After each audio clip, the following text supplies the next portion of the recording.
गजपति जिला सदर महकुमा पारलाखेमुंडी स्थित जिला बनखंड कार्यालय कॉन्फ्रेंस हॉल ठारे विश्व परिवेश दिवस अवसर में राष्ट्रपति पुरस्कार प्राप्त प्रधान शिक्षक विनोद जेना एक पुस्तक परिवेश कोसम उन्मोचित हो जाइए। मान्यवर मोहना विधायक दाशरथी गमांग, जिला बनखंड अधिकारी के नागराज, पौर परिषद अध्यक्षा निर्मला सेठी उपस्थित पुस्तकटी उन्मोचन करथिले। यह पुस्तक में 50टी कविता रही। विशेषकर युवपीढ़ी छात्र छात्री पुस्तक द्वारा अनुप्राणित हो वृक्षरोपण कर भविष्य में जपरी परिवेश प्रदूषित हेब नहीं ताहाकु लक्ष्य रखी सचेतनता वार्ता प्रदान करछंती। यह कार्यक्रम में वन विभाग कर्मचारी, छात्र छात्री, शिक्षक प्रमुख उपस्थित थे। देखु मोर दीर्घ दिन गोटे अभिलाष थिला जे परिवेश को सचेतनता करने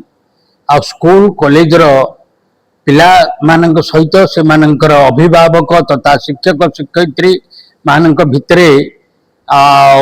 जनजागरण सृष्टि करने मु 100 गोटे कविता यही 10-15 वर्ष भितर मु रचना करी से वर्ष 50 गोटे कविता गोटे पुस्तक आकार मु ताकू पब्लिश कली एवं मोर सौभाग्यर दिवस जे गतकाली जेहेतु आमर 55तम विश्व परिवेश दिवस आम पारला सहर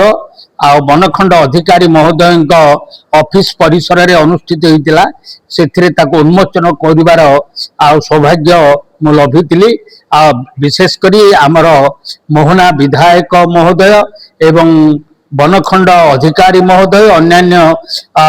वन तांकर ऑफिसर कर्मकर्ता मान सहयोग तथा समस्त बुद्धिजीवी, स्कूल छात्र छात्री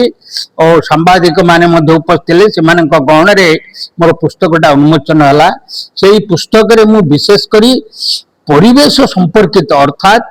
गछर सुरक्षा केमती करवा, गछ वैद गछ द्वारा आमे कौन आयुर्वेदिक संपर्कित तथ्य आम पाई पारुछे, ता सहित आमर जलवायु परिवर्तन जदि गछ कटि जाउची